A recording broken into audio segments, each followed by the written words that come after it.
Naitwa Nixon Kea, nitoka Nairobi kuja Market kwa ajili ya kazi. Nikufika mahali hapa, nifanya kazi, nifikia wakati tulipwi, tunaelewana kwamba kazi ni tunalipwa baada ya wiki moja. Lakini nimefikia saa hizi tunadai wiki 4 hatujalipwa. Wakubwa wetu hawaonekani, wote wametoroka.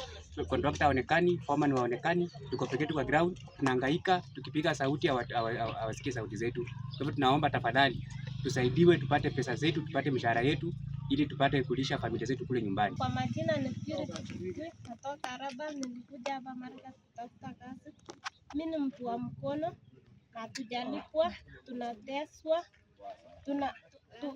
tunalipwa kwa wiki, lakini hiyo wiki hakuna, mpaka sasa hakuna pesa, hatuambiwi chochote.